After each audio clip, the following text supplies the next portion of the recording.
Sure. Okay, so our first speaker is Dr. Alice Rothchild. She's a board certified OBGYN activist and author. She has held an employment at Harvard Medical School as an assistant professor in obstetrics, gynecology, and reproductive biology. Dr. Rothschild is currently a co-chair of JVP Boston, JVP standing for Jewish Voice for Peace, a member of JVP Health Advisory Council, and a board member of the Gaza Mental Health Foundation, and We Are Not Numbers. Thank you, Dr. Rothschild, for coming in here, and she'll be giving us a talk about an update on Gaza and to speak about health and human rights consequences of war. So with that, take it away. Well, thank you. I'm just going to share my screen. Get this going here. Okay. Can you all see that okay? Great. So I'm going to be giving an update on the health and human rights consequences of the current war on Gaza. And I think the first thing I want to go over is sort of some general framing. We need to remember that healthcare is provided in Gaza in the context of a siege, checkpoints, closures, curfews, a strict permitting system of everything that goes in and out, the separation apartheid wall, a militarized fence that surrounds Gaza, multiple Israeli incursions, massive assaults, frequent detentions, and factional violence. And I want us, while I'm talking, to be thinking about ethical questions in health. So I want you to be thinking about the role of international law, what happens with collective civilian punishment, restrictions of access and ghettoization of an entire population, frequent incarceration, especially of children, and the proportionality in war. And it's important to remember, and this is true in general, but in this, what we're focusing on, healthcare and healing occur in a socio-political context. So that means we need political solutions to health and human rights issues. And you can ask, why is life expectancy in Israel 10 years more than West Bank and Gaza? Why is maternal mortality 9 to 10 times greater in the occupied territories than in Israel? So I'm going to read this slide because this is the take-home message if you want to remember one thing, and it's about medical apartheid. More than 75 years of Israeli domination and dispossession has affected Palestinian life through occupation, siege, annexation, de-development, and permanent displacement of refugees, severely impacting the ability of Palestinians to access the essential building blocks of health. The fragmentation of society and destruction of the ability and opportunity to create essential institutions involved in healthcare has created a reality that is recognized today as medical apartheid. So we have two separate systems with two separate realities. And we see this impact in the disparities on life expectancy, maternal and infant mortality. Now, medical apartheid doesn't happen by accident. Israel has an active policy of de-developing the healthcare system, of severely restricting equipment, training, all the things that make a healthcare system flourish. They have very strict permitting. So if a patient needs high-level care, they have to go through all these bureaucratic hoops to get out, to get care, either in Israel or in East Jerusalem or beyond. And these are difficult to get and sometimes come late. Then part of the restrictions involves restricting critical medications and equipment, and then direct attacks on the healthcare system in a context of high levels of conflict-related trauma. Whoops, okay, oh, sorry. So I'm going to be talking about health in its broadest sense, the right to health. And this was a list put together by Physicians for Human Rights Israel. So right to health involves freedom of movement and access to services, and then all of the kinds of things that make up a healthy society: clean water, sanitation, nutrition, housing, adequate education, employment, and the right to live in a nonviolent society. And the picture on the right is a patient education pamphlet from Palestinian Medical Relief Society. So along with when you're pregnant, you get, a pamphlet on having a good diet and taking your calcium. You get something that talks about what to do if you're in labor at a checkpoint and you're stuck.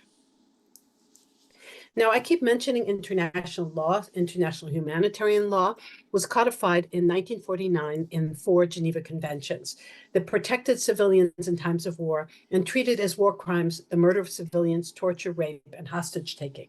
So this is all part of international law, and it governs the relationships between states. Over the years, there have been additional protocols and other agreements for instance, that prohibit the use of certain weapons or military tactics. And in 2000, there was the protocol to the Convention on the Rights of the Child on the involvement of children in armed conflict. So if we look at healthcare in Palestine, it has been described in the Lancet as fragmented and incoherent. We have the Ministry of Health, which was established in 1994 after Oslo to basically set up and run a healthcare system. We have the United Nations Relief and Works Agency, which I will refer to as UNRWA, which was set up in 1950 after the 48 war to provide healthcare, housing, and food support for Palestinian refugees. So in Gaza, there are 8 teeming poverty-stricken refugee camps. There are 23 in the West Bank and then more scattered in other countries. Then we have the non-governmental organizations like Palestinian-American Relief Society, and then there are private providers. And on top of all of this is the role of the Israeli government in de-developing the entire system. Now, if you think about the Gaza Strip, it's this, if you look at in the left upper quadrant, you can see Israel with a kidney bean-shaped West Bank and a little black line, which is Gaza Strip. So Egypt is to the south, Jordan is to the east, and as you move north, you have Syria and Lebanon. And if you look up the blow-up of Gaza, in the north, there is a border crossing called Erez. This is how I get in and out. In the south, there is a border crossing with Erez is with Israel. Egypt is in the south with the Rafah crossing. So this is the crossing where Palestinians are desperate to leave. On the eastern perimeter here, you can see multiple border crossings, which are for trucks. And the one in the south, Kerem Shalom, is the one that's getting all the attention now. Now, Gaza is very, very tiny. It's about 6 by 28 miles. And if you took the Gaza Strip and put it on the very tiny state of Massachusetts, you can see how tiny it is.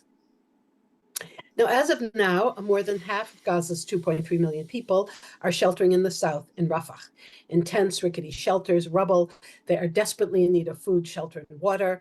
Netanyahu has ordered an evacuation of civilians, although, and he's talking about how he's going to attack Rafah, and I've seen some reports that the attack on Rafah has already started. He keeps talking about a safe zone, but there is no safe place in Gaza, and many are afraid that there's going to be a horrific massacre. Now, I've been to Gaza 4 times, each time with different NGOs, invited by the Gaza Community Mental Health Program. So over the years, I've done direct services, women's empowerment, and lots of documentation. And I work with a number of groups that are actively working on Gaza. So before the 2023 aggression, there were 13 governmental hospitals, 142 primary healthcare centers, some run by the Ministry of Health, UNRWA, and NGOs, approximately 40 private hospitals, 2 medical schools, and multiple professional schools. But there's a real disconnect between the staff available and the jobs available. So there were 120 nursing positions open each year, but 5,000 nursing students. There were less than 20 psychiatrists in Gaza, and less than 7 were physicians. So before October 2023, the big health issues were the lack of electricity, being provided 48 hours per day at erratic times. There were severe fuel shortages, fuel not only to run the ambulances, but also to run the electricity generators. Hospitals had to close due to lack of electricity. Then there were all the restrictions on the permitting and the medicine and the equipment. There was incredible lack of specialists because people can't get out to train. The medical personnel were exhausted and frequently unpaid. And they were also hit badly by the COVID-19 pandemic. Now, you may be reading about the destruction of UNRWA funding. The funding was slashed by Trump. It was partially restored by Biden. But before October, UNRWA was threatening to close due to a budget crisis. Then on January 26th, the Israeli government accused UNRWA of having, I think, 13 or something like that employees that participated in the Hamas attack. And this happened right after a decision by the International Court of Justice raising issues about why now. And before there was any in-depth investigation, UNRWA fired the employees. They have a commitment to neutrality, but 13 countries suspended support to the tune of $667 million. Since then, there has been an active attempt to destroy UNRWA. In our Congress, there are at least 8 bills to eliminate funding and to punish countries that are funding UNRWA. And in Israel, there are attempts to kick them out of their vocational training in East Jerusalem, to pay usage fees, to be evicted from their headquarters. Visas are being limited for international staff. And they're talking about revoking UNRWA's tax-exempt privileges, suspending shipment of goods. blocking bank accounts, refusing access to staff to Jerusalem. And indeed, in January, Netanyahu said, without any evidence, that UNRWA was in the service of Hamas, and many Israeli officials are calling for the end of funding for UNRWA. Now, if this happens, we should say that this will undermine the education, health, and other services that are essential to human rights and continued existence of Palestinian refugees created in both 48 and 67. Now, in the midst of all of this, we have 2.3 million Gazans, 50% under the age of 18. Now, if we look at the healthcare system, we see a total disintegration of the healthcare system. There are now more than 32,000 people killed, and probably a lot more than that under the rubble, probably close to 74,000 injured. In Israel, during the Hamas attack, there were 1,162 people that were killed. IDF, Israeli soldiers killed in Gaza, 247, injured 1,476, with approximately 136 hostages. If you look at Israeli airstrikes, they have attacked homes, civilian gatherings, markets, houses of worship, bakeries, restaurants, banks, hospitals, healthcare facilities, ambulances. They have created a full electricity blackout and an almost total lack of fuel. So at this point, only 12 of 36 hospitals are partially functional. People tend to crowd into these hospitals for safety, and the patients are also massively overcrowded. And you may have noted that Shifa Hospital in Gaza City, which was one of the partially functional ones, underwent another brutal attack a couple of days ago. And I should just say very clearly, when you come to hospitals in international law, if you have a hospital that is functioning as a hospital, doing surgery, taking care of patients, delivering babies, it is a war crime to bomb that hospital. Now, over 60% of housing units are destroyed or damaged. 75% of the population is internally displaced. As I said, there are shortages of water and medicine and rising levels of famine and starvation. We already know that 31 people, mostly children, have died of starvation. And it is now said that 500,000 people are facing catastrophic levels of food insecurity. With all of these horrendous conditions, there are rising intracommunal tensions and gender-based violence, and somewhere between 50 and 60,000 pregnant women. Now, what we see in terms of Israeli attacks is what appears to be deliberate attacks on healthcare. 348 health workers killed, over 126 ambulances bombed, 168 UN staff killed. So as I said, more than two-thirds of the hospitals and health centers are unable to function. There have been no medical permits to the West Bank or Israel. Clinicians are reporting unusual burns on the dead and the wounded, raising a question of the use of white phosphorus, which is illegal in urban areas. And women also have almost no menstrual or hygiene products. Now, this affects the mental health of everyone. Children are particularly vulnerable, and there are reports that they are developing convulsions, increasing levels of bedwetting, which has been a chronic problem anyway, more aggressive behavior and nervousness, and refusal to leave their parents' side. UNICEF has defined Gaza as the most dangerous place in the world to be a child. I mentioned the crossings at Rafah and Kerem Shalom.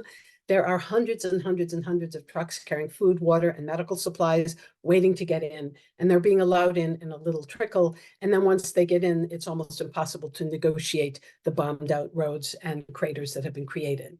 There's also a lot of publicity about food aid from the air and the sea. It is generally a consensus that this is kind of window dressing because the aid is so small. There were also intermittent telecom blackouts. And universities, libraries, archives, museums are all largely damaged or destroyed. So folks are now talking about socio-side or cultural side happening. Now, if we look at crops, because creating food is critical, over a third of the cropland is damaged, a fifth of the greenhouses, almost 500 agricultural wells, and most of the agri-food infrastructure. The water is mostly contaminated as it was before the war, but water is now a weapon of war because the Israelis have destroyed the infrastructure. They have destroyed most of the sewage pumping stations and the 5 wastewater treatment plants. So we now see raw sewage being continuously dumped into the Mediterranean Sea, where people are bathing, washing their clothes, and sometimes drinking the water. With these horrendous conditions, and there are now hundreds of thousands of documented cases of chickenpox, scabies, lice, diarrhea, respiratory illnesses, and hepatitis A. There are more than 8,000 people awaiting transfer for medical treatment abroad, and it's estimated that there are over 10,000 cancer patients that are at risk for death due to lack of treatment. Now, we also see repeated denials and delays for humanitarian missions, especially in the north, which is an incredibly desperate place. We see Israeli protesters blocking aid since January 25th at the Kerem Shalom crossing. We know there is a high risk of explosive ordnance, unexploded and exploded. And in the midst of this, Palestinian armed groups continue their indiscriminate rocket fire into Israel and on-the-ground fighting. And then we have all of the civilians in the middle. So analysts and people who watch and think about this a lot are now calling this a genocide with multiple war crimes. Now, focusing on pregnant women, there are about 5,500 births per month.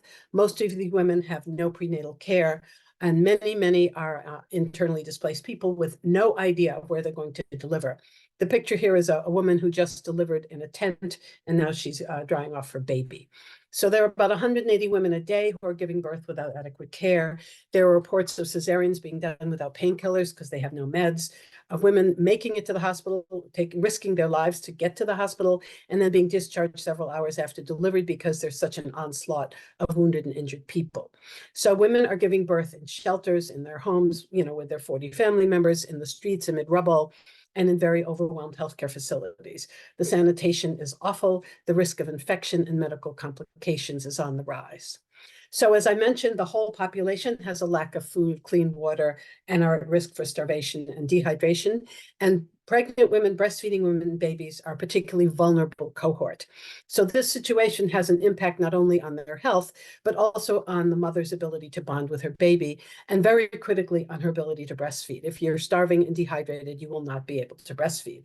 So then these women need to be able to buy formula. They need to have the money to do that. The formula has to be accessible. And then they have to mix it with water, which is almost entirely contaminated. So you can just see this rolling catastrophe. So we expect to have documentation of rising levels of maternal and neonatal deaths. There's also a huge psychological toll, and some of this has consequences on reproductive health. There has been a documented 300% rise in stress-induced miscarriages, and we expect to see rising congenital abnormalities, stillbirths, and premature births. So this has a multi-generational impact. As you may know, South Africa has put in an 84-page complaint to the International Court of Justice, which is a branch of the UN, accusing Israel of a genocidal intent. Genocide was defined in the 1948 Convention on the Prevention and Punishment of the Crime of Genocide, and it is defined as specified acts committed with intent to destroy a national, ethnic, racial, or religious group, as well as the killing of the group's members and deliberately inflicting on the group the conditions of life that bring about their physical destruction. Now, the ICJ is going to take a long time to come up with their final decision, but they came up with a preliminary decision, which is very important. They said that South Africa has standing, this could be a genocide, the Palestinians are a protected group. They reviewed the conditions in Gaza, as well as the dehumanizing language from Israeli ministers who call Gazans animals and talk about another Nakba and all sorts of absolutely horrific racist, fascist language. They said that Israel must take action to prevent genocidal acts, implying that those are going on, and increase aid, and report back in a month and release the hostages. And Hamas has to release the hostages. The date of the report has come and gone. I have heard that there was a report, but Israel has taken no actions to prevent genocidal acts and clearly has not increased aid.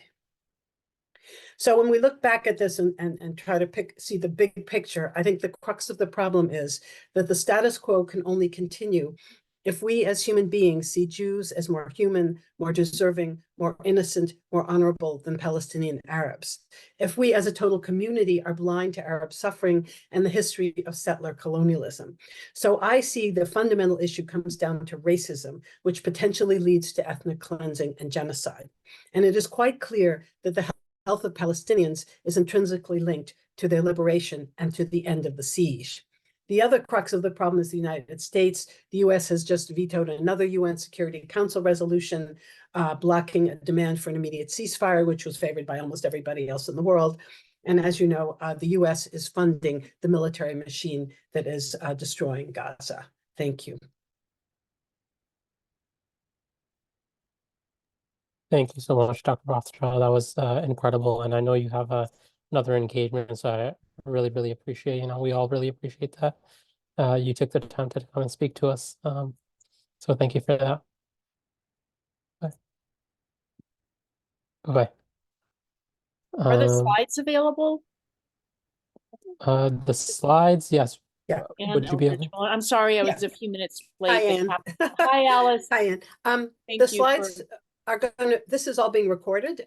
If you want, a copy of the slides, I will put my email in the chat. Thanks. And I'm going to hang on for about 10 more minutes if something comes up. Can you, I'm going to share this with my nursing students teaching at UMass Boston, and the statistic about 120 nursing positions and 5,000 nurses. Yeah. Can you help me understand, or help me understand that? Can I answer this, Mohammed? Or? Yes, absolutely. Okay. Go ahead. I mean, basically, the problem is that Gaza is a very, very educated population. And there's a huge level of professionalism and people with PhDs and MAs and all sorts of degrees. But because the economy is in the toilet, there's no work for them. So you meet all these professional people who are doing low-level work because they're desperate and there's no place that they can work and get paid. And even the doctors who have positions, their salaries are frequently held up because of all the craziness between Hamas and PA, and also because Israel withholds the taxes, and it's just a catastrophe. So there's a real disconnect between the level of education in the population. They could take care of themselves. They could take care of their sick people. They could do it if there was an economy that was possible to work in. Thank you. Thank you so much for answering questions. And I know there was a question submitted earlier about the condition of pregnant women in Gaza, and I believe Dr. Rothchild answered that pretty well during her talk. So with that, we'll move on to our next speaker. Our next speaker is Dr. Jess Ghannam. He is a Palestinian-American psychologist and a clinical professor of psychiatry and global health sciences in the School of Medicine at UCSF. His research focuses on the long-term health consequences of war on displaced communities and psychological and psychiatric effects of armed conflict on children, as well as other populations. And Dr. Ghannam has developed community health clinics in occupied Palestine, and also gave a wonderful talk recently on medical apartheid. And with that, we'll ask Dr. Ghannam to take the floor and ask him to speak about the history of medical apartheid prior to this moment, or anything you can share about the mental health of the Palestinian children in the years to come, and how we as health professions can deal with or serve the needs of a generation of people who are and will continue to experience long-term chronic trauma and stress.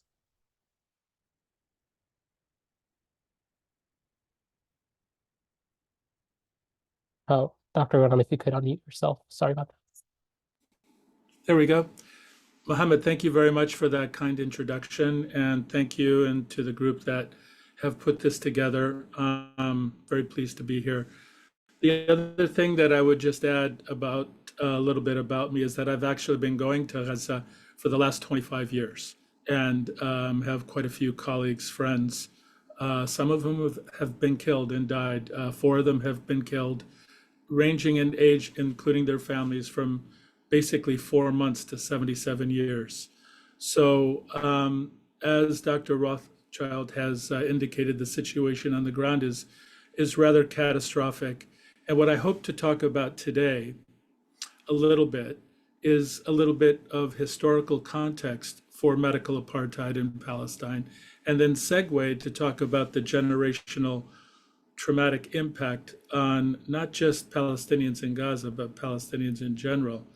Because it has that historical context of trauma that Palestinians experience is really unlike anything we know in the modern era. And it really is going to radically transform the way we think about trauma in medical and psychiatric treatment. Okay. Now, that Israel is an apartheid state is not breaking news, right? We know that Israel is an apartheid state. It's pretty much generally accepted in the world community. Human Rights Watch did their own report, Amnesty International did their own report, 2 United Nations reports, all came to the same conclusion that the practices and the policies of the state of Israel amount to apartheid.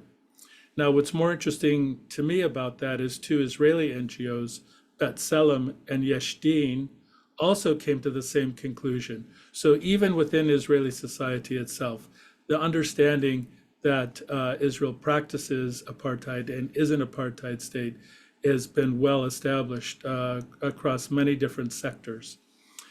In terms of thinking about medical apartheid, however, you know, when we think about medical apartheid, we think about the implication of an apartheid state and its connection to its medical infrastructure and healthcare system. And because in Israel, which arguably has one of the best healthcare infrastructures globally, and its civil society are inextricably interconnected, it's not a far stretch or a conclusion to say if Israel practices apartheid, that the implications in terms of medical apartheid are pretty well established also. Now, apartheid in Palestine and medical apartheid in Palestine did not start on October 7th. We're really talking about 75 years of the settler colonial project. And when we talk about the social determinants of health and the consequences of settler colonialism in the Palestinian context, we're talking about 75 years at least. And you know, when we speak about the original trauma that was brought to bear on Palestinians in not even 1948, it started in 1947, we begin to see the magnitude of the traumatic burden on Palestinians and the impact on healthcare infrastructure and the impact on healthcare in general. Because starting in 1947 and going from 1947 to 1949, Israel, and this, by the way, and this is really important for me to say, before 1948, Israel did not exist. Now, we really have to take pause and understand that. That statement has a lot of implications because frequently we hear it's so complicated, it's been going on for thousands of years, we can never, mere civilians can never understand the complexities of what's happening in Palestine. You know, that's basically rubbish because the settler colonial project in Palestine started before 1948, even before Israel was a state, and between 1947 to 1949, 800,000 indigenous Palestinians were ethnically cleansed from their homes and villages, and some 500 villages were depopulated. That is a massive traumatic burden, obviously, on a community, right? With traumatic and profound long-term health consequences. That's just in 1948. Then you have another dramatic event in 1967 when hundreds of thousands of more Palestinians were ethnically cleansed and removed from their homes and villages. Many became refugees. And then if you go up to 2005, for example, and you look at what's happening in Gaza, and again, this didn't start on October 7th, a total, complete siege of Gaza has been going on for over 16 years. And when we talk about a total siege of Gaza, what we're talking about is nothing gets in or out without complete and total Israeli control. No people, no food, no medicine, nothing gets in or out without complete Israeli control. So Gaza has been under siege for over 16 years now. And if you're a Palestinian child that was born after 2005, you have borne witness to and been exposed to 5 major wars. 5 major wars. You have not known as a Palestinian in Gaza, for example, if you're 16 years old, anything but really pretty significant war and devastation to your family, to your community, and to your land. That particular burden has been extraordinary on the healthcare infrastructure in Gaza. And one of the statistics that I think is really extraordinary for people to understand who are interested in the mental health consequences especially, is that in the studies that we did, we found that prior to October 7th, again, prior, this is the years before, 80% of Palestinian children had some symptoms of traumatic stress disorder. Now, if you're listening carefully to what I said, you notice I didn't say PTSD, right? Because PTSD assumes assumes a stoppage of the traumatic exposure. You know, and when we teach, residents and medical students about traumatic stress disorders and PTSD, the typical scenario is, you have a traumatic event, the event stops, X period of time after, 3 to 6 months, either symptoms develop or they don't. But how do we wrap our minds around the concept of continuous, generational, transgenerational, multi-generational trauma beginning in 1947 that has been going on uninterrupted for over 75 years? This completely has to create an opportunity for us to completely reconfigure and re-understand and completely change our understanding of traumatic stress disorders. Because there's nothing in the modern context where a community has been exposed to a continuous trauma like that anywhere else on the planet. And in fact, when we compare Palestinian children to Iraqi children, to Syrian children, to children who have been exposed to really horrific and dramatically catastrophic events, Palestinian children are multiple times higher levels of the whole symptomatic profile of traumatic stress disorders, including the anxiety disorders, the depressive disorders, the cognitive symptoms, the physical symptoms like bedwetting that was mentioned. I mean, it's really profound. And that is before October 7th. So here's a context of trying to understand a population of individuals who have been exposed to a kind of trauma where there has been no post. And if there's been no post, how do we wrap our minds around beginning to take on the task of helping these communities who have been so utterly devastated? Because, I've been to Gaza many, many, many times, and I've been in situations where, during those 5 wars, where I've seen the utter devastation. We can physically rebuild these hospitals, these clinics, these homes. But the daunting task, the really difficult task, is how do we rebuild that psychological, emotional infrastructure, that emotional well-being, that sense of security and trust that children desperately need, going on from forward. I dare say that's going to be our most daunting task as we go forward. And when we think about generational trauma, we're talking about the trauma that may have begun, let's say, in 1947. That traumatic burden, even if that was the only trauma, would go from generation to generation to generation. But in the Palestinian context, you have not one generational trauma, you have multiple generational traumas.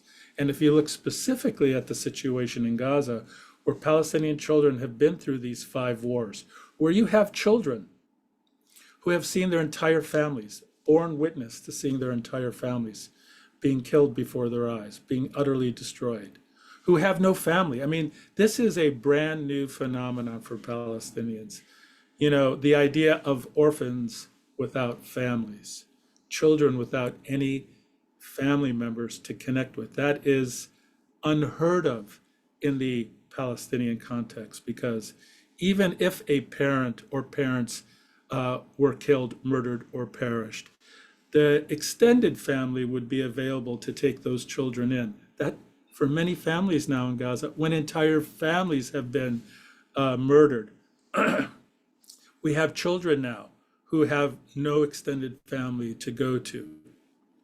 So in terms of thinking about that kind of traumatic exposure and the ways in which we are going to have to go forward, I think this is the task that we have to really begin to take seriously in a way that we haven't done before, because I know the emphasis, as it should be on physical healthcare at this point, as it should be, because the ability to minister to the profound medical needs of 2.3 million Palestinians is absolutely necessary, and we're involved in that.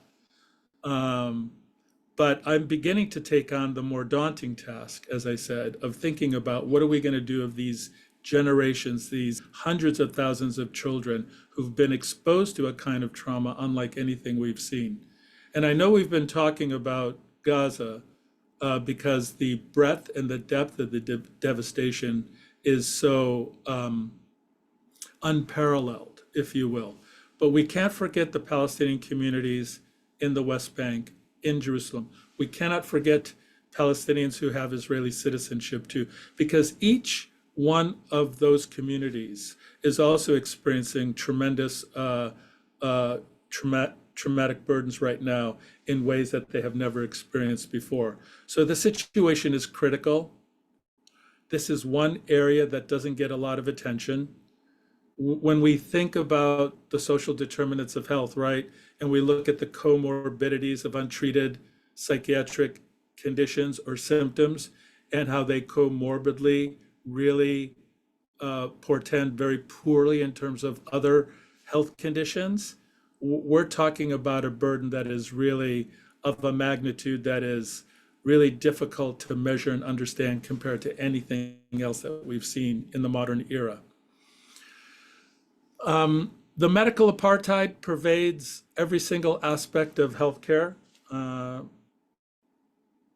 at all sectors. I mean, Dr. Rothchild gave a very good description of the statistical evidence for that, for everyday Palestinians, especially those in the West Bank, who have to cross maybe 5 or 6 checkpoints to go from the north to the center of the West Bank, let's say for the dialysis treatment.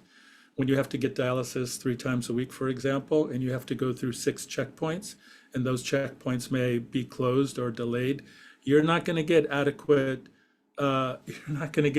medical care, to say the least. Let me stop there because I actually have quite a bit to say about the topic in general, but maybe we can leave it for Q&A and go for there. Thank you.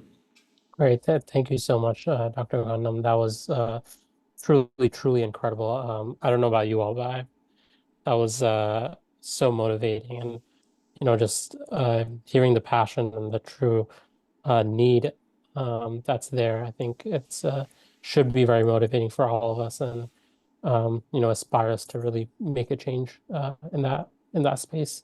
So thank you for that. And we will have time for some Q&A at the end. Our next speaker, I'll introduce as Dr. Abdul Qayyum Ahmed. He's a South African activist and scholar and assistant professor of population and family health at Columbia University, Mailman School of Public Health, where he teaches health and human rights advocacy. He serves as a special advisor on the Right to Health Human Rights Watch, and has previously served as a CEO of the South African Human Rights Commission from 2010 to 2015. I'll leave the introductions as there, but Dr. Abdul Qayyum is going to present to us about international law and the Nakba and how international legal framework facilitates the necropolitical management of death in Palestine. So with that, take it away. Thank you. Thank you, Mohammed. Thank you for that introduction. Thank you so much, everyone, for what has been an excellent panel thus far. I hope to build on what Jess and Alice shared and perhaps dig a little deeper into the international legal dimensions of what's unfolding in Palestine at the moment, but also reflect on some of the limitations of the international legal system and how it sometimes contributes to the ongoing Nakba that started, as Jess mentioned, more than 75 years ago. And the way in which I hope to do so is by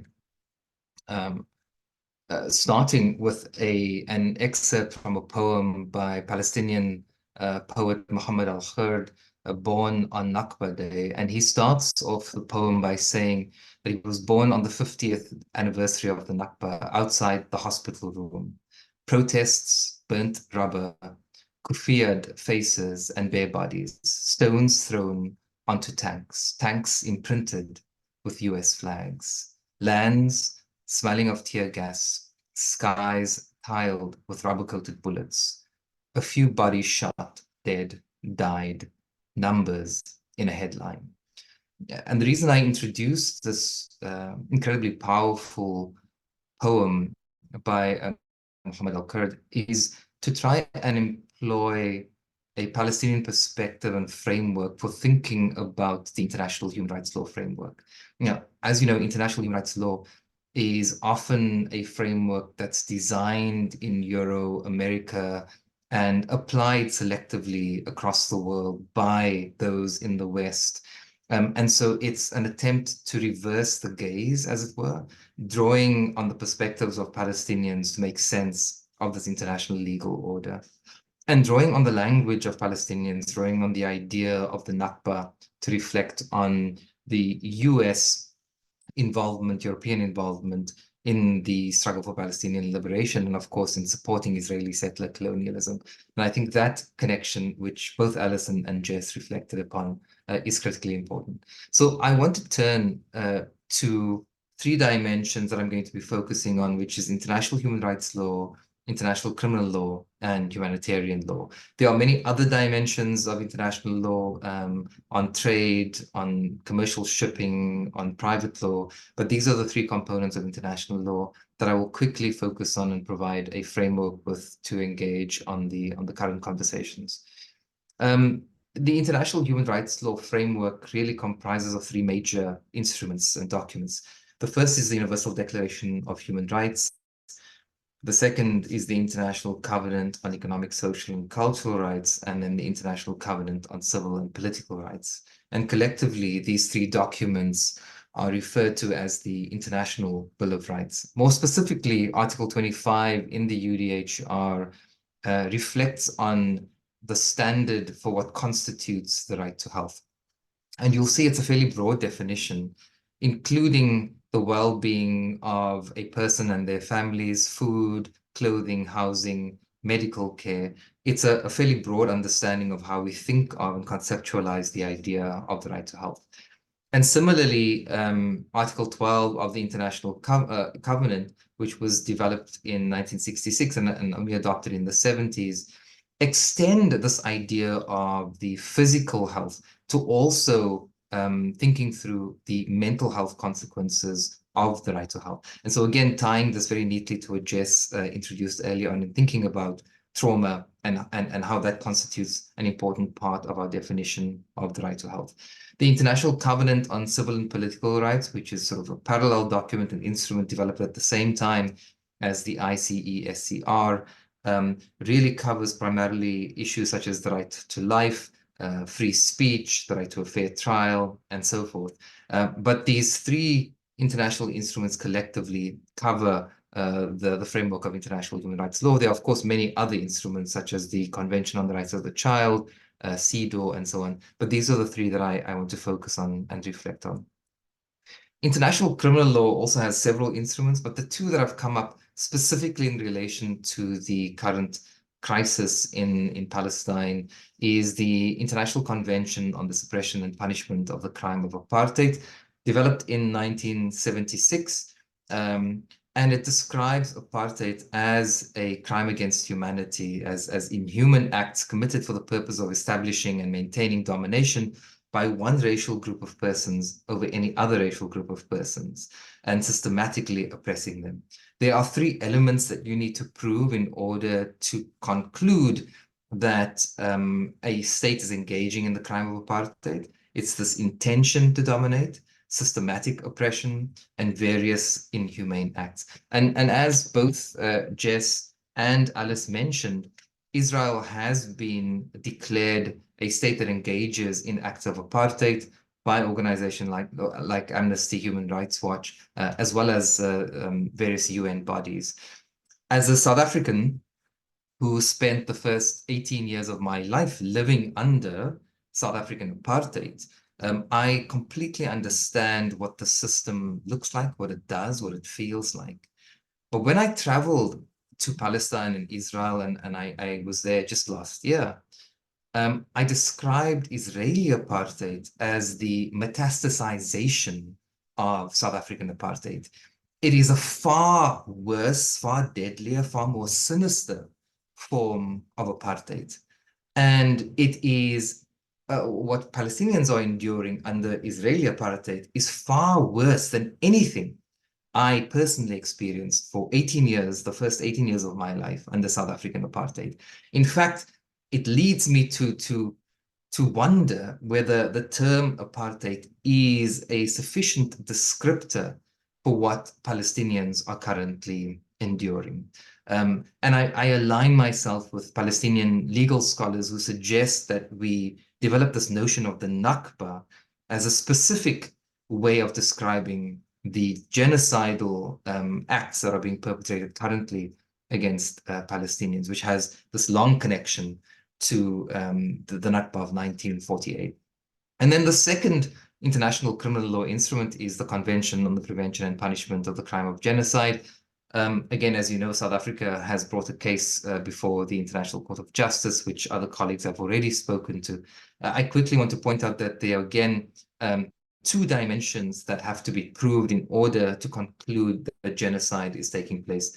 There's a mental element, the intent to destroy in whole or in part a national, ethnical, racial, or religious group, and a physical element that includes, and there are 5 different categories, but one specifically that I want to focus on is deliberately inflicting on the group conditions of life calculated to bring about its physical destruction in whole or in part, or what political philosophers such as Achille Mbembe would probably describe as necropolitics or necropower, which is where I derive the heading for this talk. So these are the 2 conventions that I think are most applicable in terms of international criminal law to the situation in Palestine. And then thirdly, international humanitarian law, which is often cited, but rarely upheld. And this really applies to conflict situations and war times. The most important are the Geneva Conventions of 1949, which includes the prohibition of taking hostages, while the 4th Geneva Convention recognizes hostage-taking as a serious breach of international law. And then the 2 rules that I want to focus on a little bit is Rule 129, which is that parties to an armed conflict cannot displace a civilian population except under very, very limited circumstances. So again, thinking about the displacement of Palestinians in Gaza, it clearly is a violation of Rule 129. And then Rule 35 focuses specifically on healthcare facilities and healthcare workers. And it indicates that directing an attack against a zone established to shelter the wounded, the sick, and civilians from the effects of hostilities is prohibited. And when we think of what's happening at the moment at Al-Shifa as we speak, it's incredible that these rules of international humanitarian law are being completely violated by Israel. There are such specific protections on hospitals. So even if a hospital is alleged to be seen as a space that is harboring combatants, the occupying force, in this case Israel, has to first issue a warning. It has to provide the hospitals with sufficient time to either evacuate or address the seriousness of the warning. And then it cannot simply indiscriminately attack a hospital. So the provisions for engaging in a siege of a hospital are particularly limited through Rule 35 of the Geneva Conventions. And clearly there has been a complete violation of all of these rules of international law.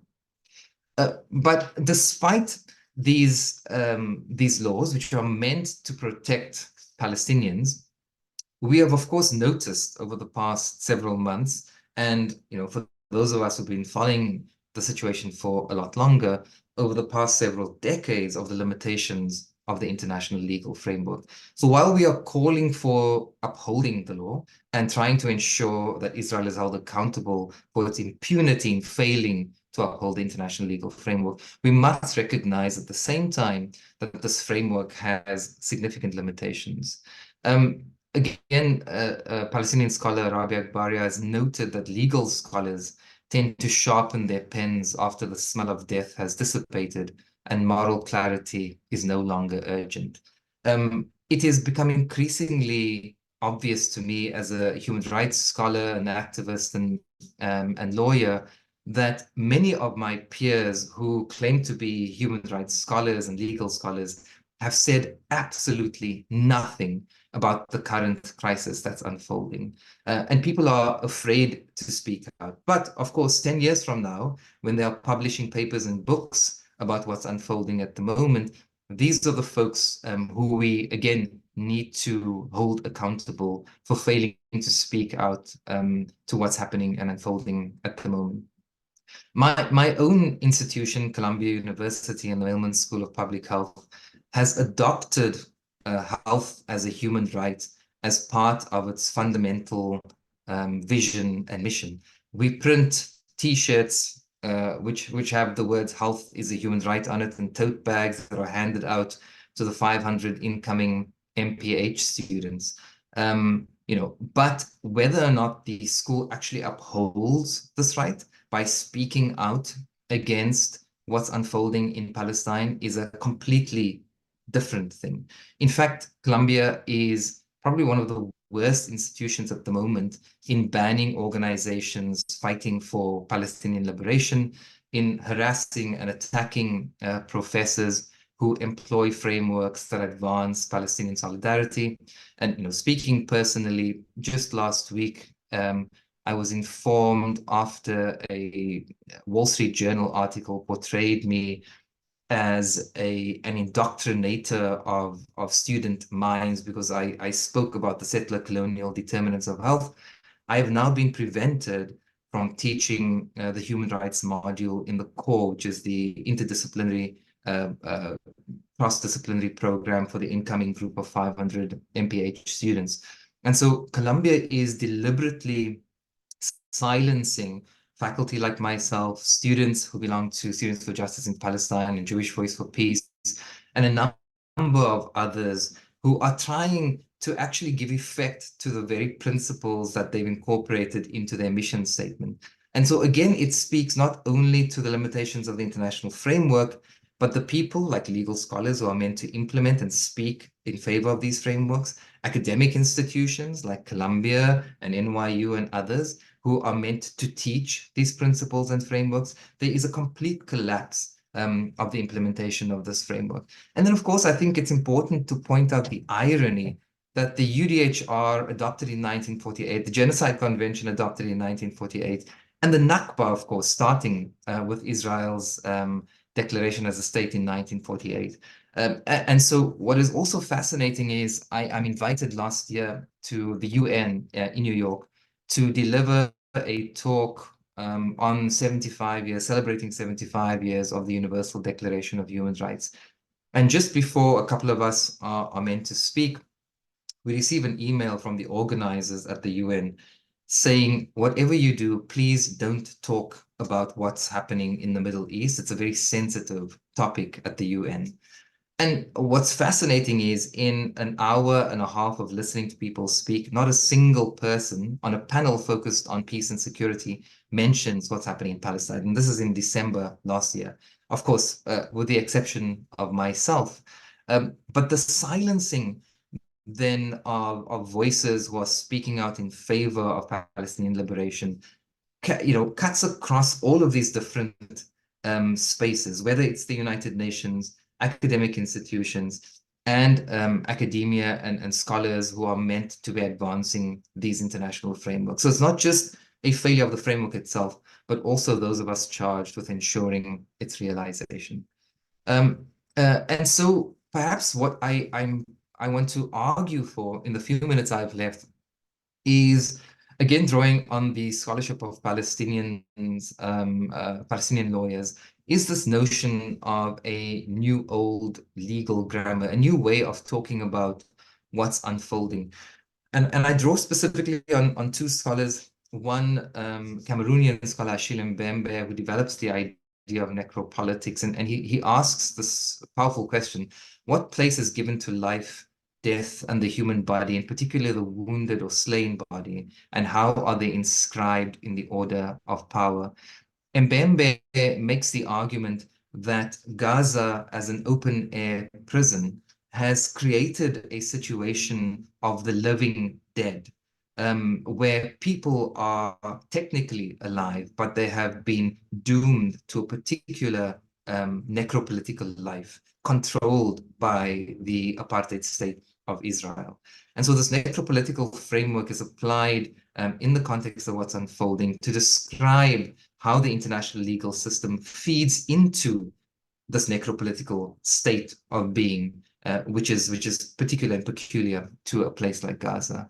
And then, of course, Rabbi Agbaria talks about the Nakba, the catastrophe, as potentially a new way of talking about what's unfolding in Palestine at the moment. He recognizes that apartheid as a crime against humanity has certain value as a legal framework, and that the notion of genocide derived from the Genocide Convention also covers some of what's unfolding in Palestine, but that this current crisis cannot be disconnected from the long history of the Nakba, of the catastrophe that started several decades ago. And so makes the case for a new legal framework that draws on Palestinian conceptions and epistemic systems to try and describe what's currently unfolding. And I think this is a very powerful way of thinking through how the legal framework can evolve to incorporate Palestinian ideas and knowledge systems, rather than simply an idea being imposed on the Palestinian people. And so with that, I wanted to share how Israel is particularly employing international law as a necropolitical management of death. And this is an excerpt from a news article that I saw earlier today, talking about the current attacks on Al-Shifa. You'll notice, for instance, that in the first paragraph, the first two paragraphs, it notes how the Israeli army drops leaflets around the hospital in Gaza, warning people to leave. And so what Israel is doing deliberately is trying to fulfill this first criteria of the Geneva Conventions by, warning, quote unquote, people of a potential attack. And then you'll see later down in the article, it says the military said troops had been instructed on the importance of operating cautiously, as well as on measures to be taken to avoid harm to patients, civilians, and so on. And so again, Israel is attempting to employ international legal principles to make the argument that their attacks on healthcare facilities, and Al-Shifa in particular in this case, meets the criteria of international law. But we know, of course, from talking to people on the ground, and I'm in touch quite regularly with healthcare workers in Gaza, that it's a complete fabrication and an appropriation of the international legal framework and a selective interpretation of some of the Geneva Conventions. But this is, a typical, very recent example of how these frameworks can be appropriated by Israel and have been appropriated by Israel. And then lastly, perhaps end of where I started, which is two stanzas that Muhammad al-Kurd, in his final stanzas in his poem Born on Nakba Day, from the series of poetry in his book Rifka. He ends off by saying that birth lasts longer than death. In Palestine, death is sudden, instant, constant, happens in between breaths. I was born among poetry on the 50th anniversary. The liberation chants outside the hospital room told my mother to push. And I think the message that Muhammad is conveying to us in this poem is that we must continue to push for the liberation of Palestine. We must continue to push against the Israeli settler colonial narratives that are being fed into a lot of the mainstream media. We must push for the maintaining of our academic freedom at institutions such as NYU, Columbia, and elsewhere. And ultimately, I believe that when we push for Palestinian freedom, we are ultimately pushing for our own collective freedom. Thank you very much. Thank you so much, Dr. Ahmed. That was truly, truly incredible. I think all these talks, one thing it's showing us at the very least is how we have to really question all of these definitions and terms and ideas that we kind of grew up with long term. Dr. Rothchild mentioned the emphasis of racism being kind of like fundamental to the very core of everything that's happening. Dr. Ghannam talked about how we have to rethink what long-term stress and looks like when it hasn't ended. And you bring up this the system of using this term apartheid, but it not truly capturing everything that the Palestinian people are going through. So it's truly beautiful, and thank you so much for that. And with that, we'll introduce our final speaker, but certainly not least, Dr. Badr Al-Hussein, who is a Palestinian-American, originally from Gaza. He's involved in patient safety and clinical risk management at NYU Langone. At home here.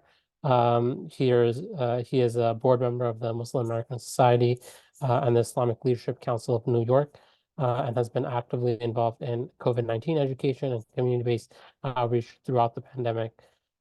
This entire event would not be possible without his guidance and support. So thank you so much, for helping with this event.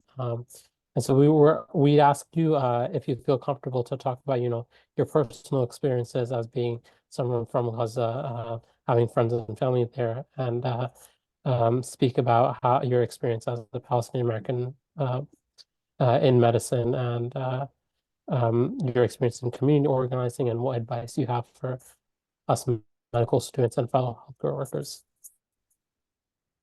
Yeah, thanks, Mohammed and Maria and all the organizers. This was a great job. So usually I'm not behind in front of the camera, but behind the camera listening to Dr. Ghannam and Dr. Rothchild. This is my first time being in the presence of Dr. Ahmed. So it's a pleasure. Thank you for putting this on. So just to give kind of like a personal touch in terms of, as Mohammed mentioned, my family is originally from Gaza.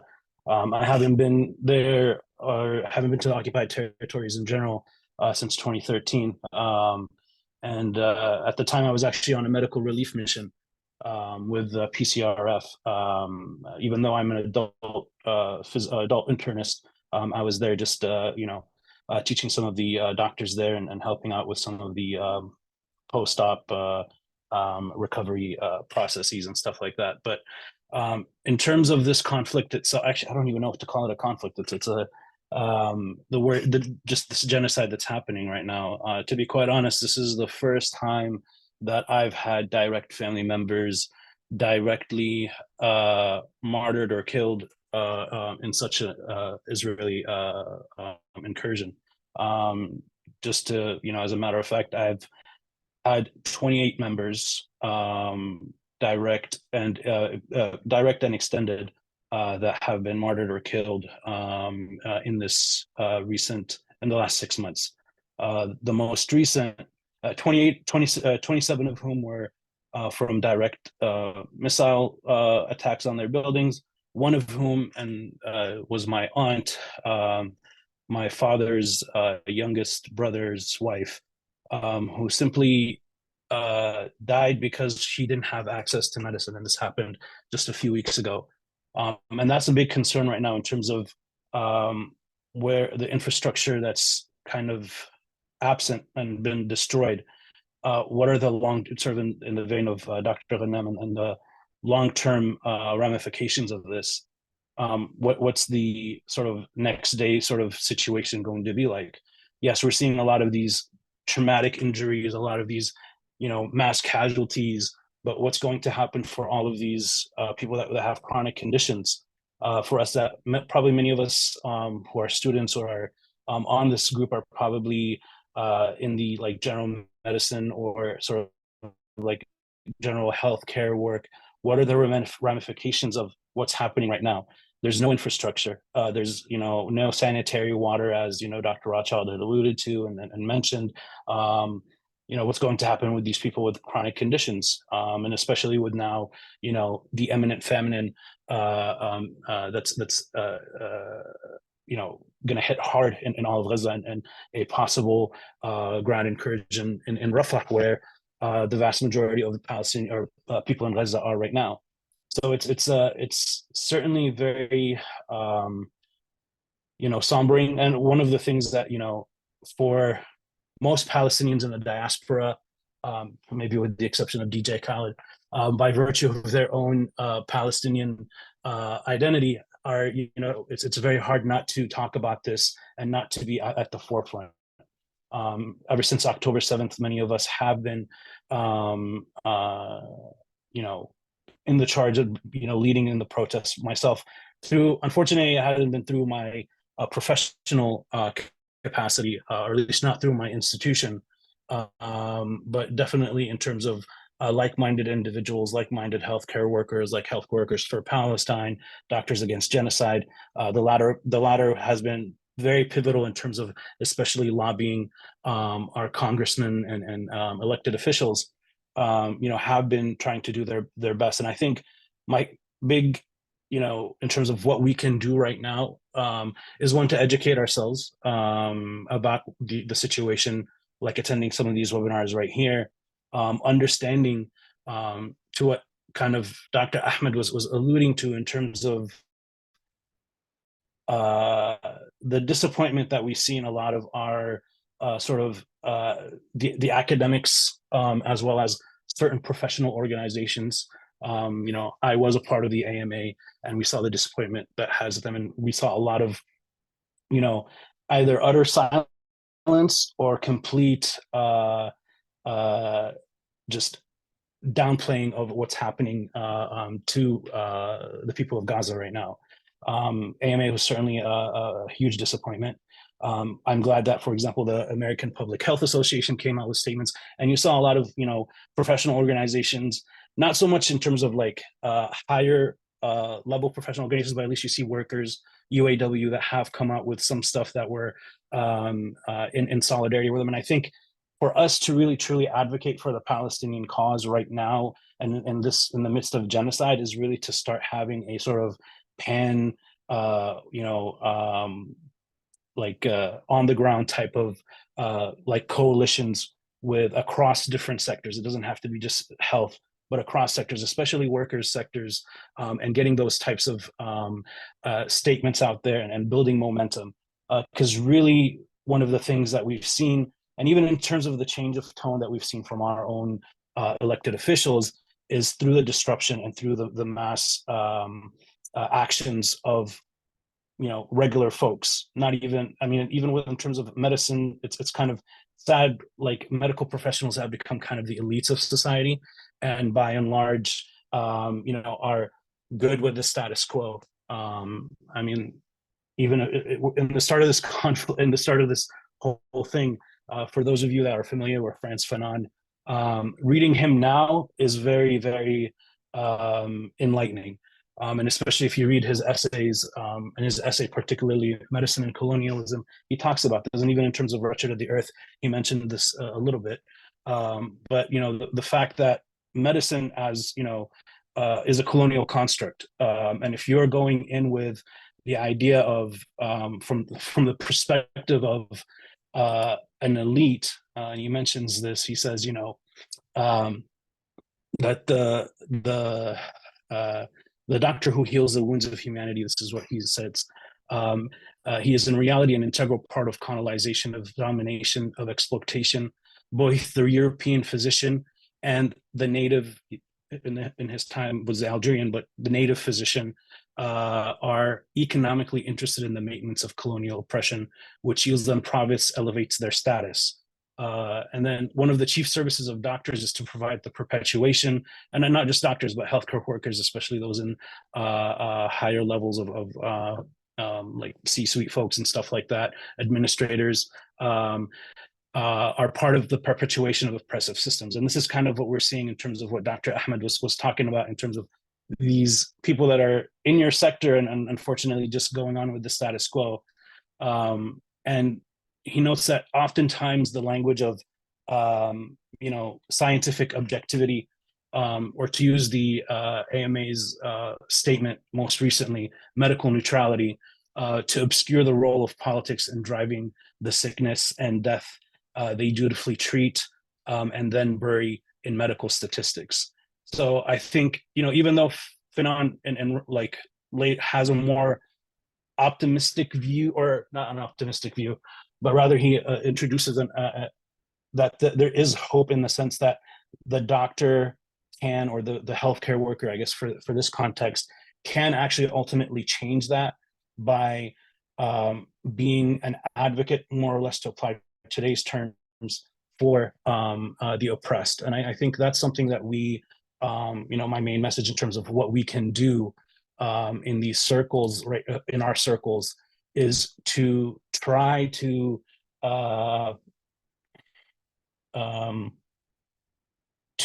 basically advocate for them, and to essentially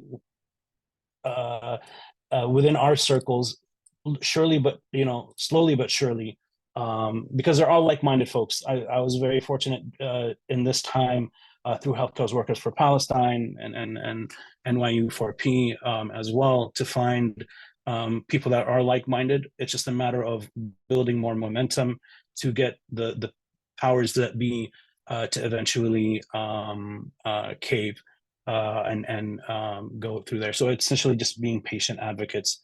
And I'm sorry if I'm rambling a little bit, but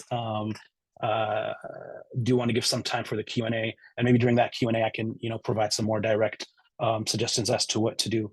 But certainly I think within our circles of influence we can, there is hope, but also I think we can't just be necessarily just within our own sectors, but to build unions and or connections with other sectors as well, and especially during, for me, my main activism unfortunately hasn't been through my professional groups. It's been through my community groups, and I find a lot of solace there, that I'm able to carry out all of my angst and put it into good use, my frustrations from my profession and the different professional groups that I'm a part of, and put that energy into my community, where there is more of a willingness to speak truth to power, and to actually be at the fore. So I thank you everybody for this, especially Mohammed and Maria and Jason for putting this on, and the group. Thank you so much, Dr. Al-Hussein. That was truly heartfelt, and I think added a very nice personal touch to it.